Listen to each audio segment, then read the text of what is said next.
Like the look at the bottom of your screen, the lifetime history between these two. Wait, what? Bro, it favors Guichabou. Wait, Guichabou's up on Sandstorm? 2-1. Though 2 of those did come from Moose Wars Ronin Rumble that happened January 13th of this year, so just a few weeks ago. And it wasn't Sandstorm's Teska, it was Sandstorm's Magyar that he beat. And though he beat him 2 times in that tournament.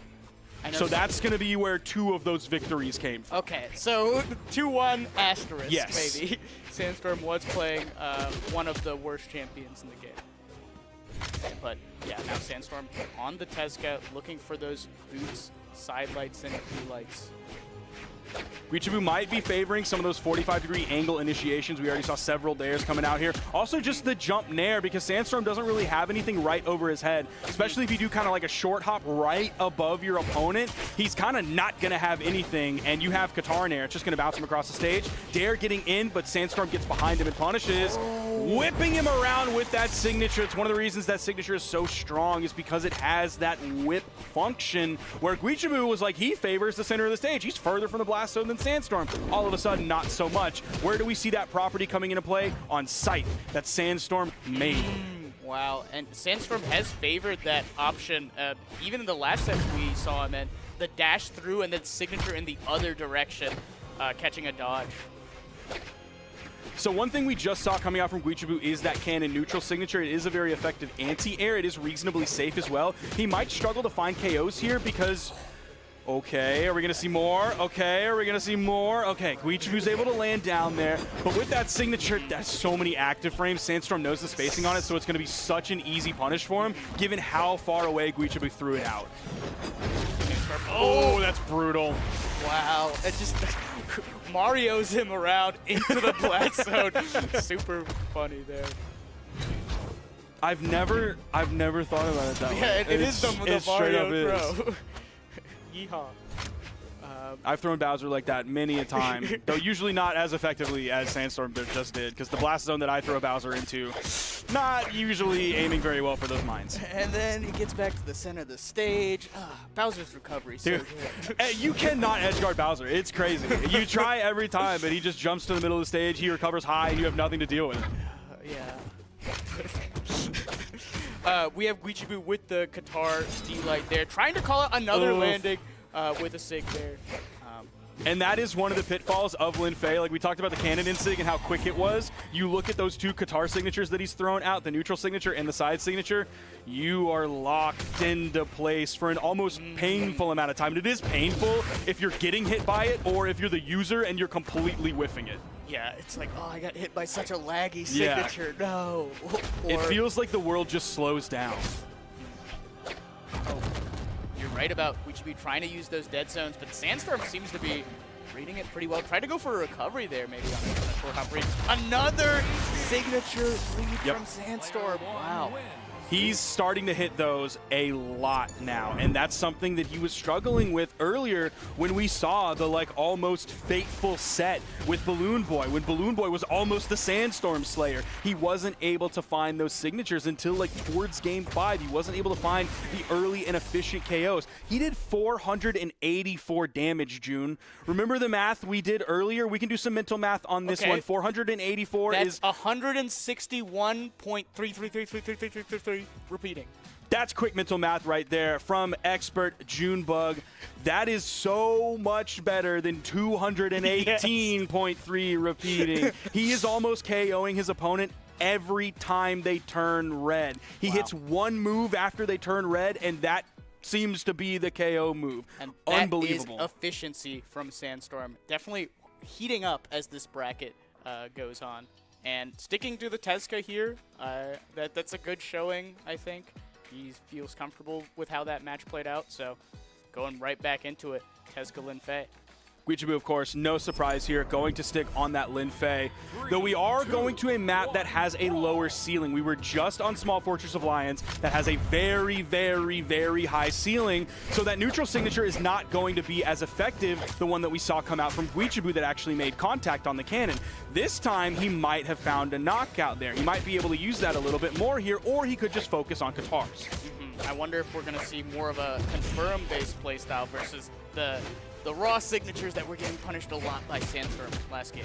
I'm hoping he kind of slows those down a little bit, unless he like maybe throws one out and is like, oh yeah, all of a sudden I found the recipe, because his Qatar neutral is strong. That signature, very safe to throw over the edge. That is a classic that you love to see on Lin Fei, because it also pops you back. There's the insig. Yeah. Look how safe those are. Yes, he did get punished for it, but still he threw out 2 and only really got punished for 1. So if he didn't throw out the second one, he wouldn't have gotten punished. Oh my god, and just throwing and catching the cannon so beautifully there. That's it. Oh, solid confirmed by Sandstorm there. The vertical blast zone is lower, but also the side blast zones are a lot closer here. So Sandstorm himself is also going to be able to knock out even earlier. Those side airs, the D-lights, everything setting him up there, the in-lights, that's going to send Guichabou very close to the blast zone. Whereas that recovery, if you pick it up lower, she's not a typically very high-strength legend, so that recovery's not going to find the KO. So there's going to be very little damage dealt this game compared to the others because of these blast zones here. Yeah, Okay. Guichabou is just not messing with the cannon. Last game he did 36 damage with it. He's throwing out a few D-sigs over the corner, but you don't see him trying to find the D-light into the neutral air that Stingray was using. He's throwing out a couple moves here and there, but he's like, nah, I'm done with this. I'm really best with the Qatars. That's what I'm going to stick with. Okay, and Sandstorm on the gauntlets now, probably looking for a recovery here. Oh, there Nice. it is. Good read there on the dodge, getting the D-light recovery. King, I never get to see the King Jellyfish knockout whenever you go into the blast zone. So the fact that King Jellyfish just came out and lasered Guichabou as he got knocked out there is still so funny. We have Bob in the game, dude. That's unreal. Yeah. You guys have so many characters in Yup. your game. Sandstorm being a little bit careful here, jumping up and down before moving back in. It's a Flying Dutchman back there. Yeah, he's just hanging out. You should see whenever he celebrates, his arms are in the air. He looks really silly. He's just like, he's stoked for the person that he brought into combat. That's a burn dodge. Weapon toss above to keep him safe. Sandstorm grabs him right as he comes over the corner. He's in orange, but he was still pushed off screen. He was probably very close to the blast zone there. Sandstorm looking for the D-light here. Oh, nice in-light.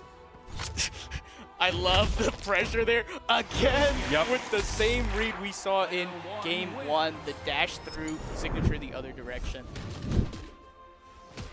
Oh. Dude, he picks him up. Yes, yeah. You can see the Flying Dutchman go crazy. Yeah. He loves that. So much boots damage. Kind of what we expected to see from Sandstorm. But yeah, those gauntlets were good when they needed to be. Oh, okay. We mentioned the crossovers that exist in the game, and we're getting Sakura. Which is the Lin Fei crossover. Absolutely. I see that in the parentheses. Thank you, parentheses. Sakura's a great legend. You'll get to hear her actual voice lines, which is very cool. Very, very cool. Wow. Yeah. Shout outs to the Shoto characters. Is it Toast? Is that Winan? I know she did a Lin Fei voice. Did she do Sakura voice? Never mind. All right, so Ignore me. we got Tetsuya wrong. versus Sakura. Okay, let's see if we can get some guitar strings started, but Sandstorm smartly dodging out. Okay. 45-degree angles coming for him big here, and we are on a tri-plat map. It's one of the rare times we're seeing a tri-plat here. It's so brutal when Sandstorm manages to get those edge guards started, because you get a hit with boots on the stage and you just drag them like to mid-screen off stage. It's so strong. The moves like don't have to be as inherently strong. They don't have to dump as much force on your opponent because they incorporate movement into it. And the moves themselves, like you get to choose whether you want to do the version that like carries you with your opponent so that you can continue the follow-up, or if you want a larger force dump and send them over to the edge. Again, similar to what? Ding, ding, ding. That's right, June. Scythe. That's right. Sandstorm's just a side play. Oh my god! He went for the D-light into the D-light on the soft platform. The cheekiness coming out. That's vintage Brawlhalla unarmed gameplay there, and he's bringing that here because we are on this map, because we are on a soft platform map where their soft platforms are nice and low. You're not really able to do that on Miami Dome because those platforms are a lot higher. Here, it's so easy for Sandstorm to pick that up, showing us a little swagger, but Guichabou's doing a good job here. He's going even. Okay. Sandstorm trying to get an anti-air with that recovery, maybe trying to nair again, catching a movement option. Oh, spacing here from both players. But now back on the boots. Yeah, that was a quick swap that he made over. Okay, setting up for a potential edge guard here. No major duck coming out. Seemed like Sandstorm wants to keep doing what he's been doing, and he'll throw out like a D light over the corner or an in light over the corner. Name of the game is get Sakura to the edge of the stage and then set up those boost vortexes on the edge guards. Oh, the final frames of that. It was the silent side light. Oh my god, so good. Easy pickup for Sandstorm. Even from the middle of the stage, he added up enough damage. That signature also has a ton of force on it, throwing his opponent towards the left blast zone. Yeah, no dash through required that time. Just waited for the landing and stuck it. Oh. All right. Guichabou is in trouble here. Oh, no. Oh, my God. Sandstorm still with the pressure. Guichabou saying, please stop, and throwing the cannon at him. That recovery over towards the wall, it just covers so much vertical space. It puts out so many and like frequent hitboxes right above you that he was so safe to be able to push Guichabou with it. The double nair, still not enough to KO here. It's like vectors of coverage, just giant lines. Yeah. Oh, my God. Guichabou getting the confirm, though. This is still doable. The Dutchman bringing Sandstorm back in on his final stock here. He's hoping to close this one out, get the 3-0 over Guichabou. Guichabou's hoping to find a KO here. Potentially the edge guard as he starts with the dare. He didn't get the big slap on the side air. Weapon toss above to keep himself safe. Gets punished on his landing this time instead of Sandstorm going with the dash and then a move right over the corner to pick up as he rises. Sandstorm's ledge trapping so strong here, but Guichabou manages to get center stage. All right. Looking for some of these confirms. Oh, Guichabou, with the read. Sandstorm throwing out the signature as well. Okay. Okay, Guichabou went low. Way down on that wall. I respect it. I respect the read. Oh my god, this is so tense, Sparky. Can Guichabou close this out? They're about even. Guichabou maybe with a slight lead. Oh no! Oh, Sandstorm wasn't able to punish it! Oh my god. Honestly, I'm going to say it's Sakura difference. No! Oh, he went for it, but the dodge came out from Sandstorm. The nair's coming out missing. The signature just barely, and he hits the D-light into the nair. True combo. The D-light into the nair coming out when it truly mattered, Sparky. Going for a lot of those signatures, but finally getting that D-light nair. Wow. What a close game, and Guichabou clutching it out. Wait, can we get that replay again with the double D-light? I wasn't looking. I was looking at the stats on my screen. I apologize, production. Yeah. It's okay. I want to see it too. Because it was so clean, man. You don't see that very They're often. both just okay. Yeah. Oh, all right. Here we go. Bink. All of the GC and then the weapon pickup into the recovery. Swagger for days, coming out from Sandstorm. That's why he's the GOAT. That's why he's the GOAT. That's why he's the GOAT. That's the Sandstorm, baby. But yeah, now Guichabou looking to oh, I see something going on there with back here. But yeah, Guichabou taking the game. I believe it's 2-1 now. Yes, it is 2-1 in favor of Sandstorm. Guichabou hoping he can take this moment to try and breathe, try and reset everything. He just got the victory, so that's cutting some of the momentum that Sandstorm had in half. He's icing him. He's icing him out. And of course, like, look at the screen behind us. No better time to ice him out than when the snow's falling outside. That's true. That's so true. It's so cold. You got to be ready for the ice. Yeah, Guichabou, I mean, taking a game off Sandstorm. I know that Guichabou's record for Sandstorm is 2-1, but I mean, this is the Sandstorm Tesca. This is a huge deal if Guichabou would be able to close this out. So my question is, we're still waiting on the players to enter back into the room. When we get to see the stage banning, if we get tri-platforms sent out of there by Sandstorm, because of course, for those at home, the way banning works is the loser of the previous match starts banning down to 3. And then the winner has to pick from the 3 stages that are left. So Okay. Versus the boots gauntlets here. What do you? Okay, looking. Yep, to ban- Mishima Dojo taken off the board, Western Air Temple off the board, Miami Dome taken off the board, and of course Small Terminus. So Sandstorm will mess with one soft platform. He also took off Demon Island, which has no soft plats. It was APOC left on the board. It was Small Fortress of Lions. And it was, I believe, where we're going that we are about to see right now. That was the ultimate choice. So all of the triplats taken right out of the game. No, we're actually going to APOC here. 3, 2. Also, Sakura diff. The game Yep. that Guichabou has won has been on with the Sakura switch. Clearly, that must mean something. Honestly, I think the side signature, Sandstorm was not ready for that animation being different than the my Lin Fei God. before. Okay. Yeah, such a strong start from Guichabou, and a very strong cannon start, which we weren't really seeing the other games. And now he's back over to the Katars. See if he can keep this lead going. He's going to completely disengage. Okay, good anti-airs here. Sandstorm Oh, getting the long string started, but overcommitting a little there. Oh my God! Finally, the signature connecting there, that jumpable signature from Sakura. and look at how little damage Guichabou has taken. He's still in the yellow, opening up. Okay, we're seeing some more confidence. It might have been a little bit misplaced, but we were seeing more confidence on the cannon, which is something we didn't have from Guichabou previously. You would pick up the cannon and almost immediately throw it away. And I like the avoiding of the Sandstorm signature here. Oh, again avoiding the Sandstorm signature.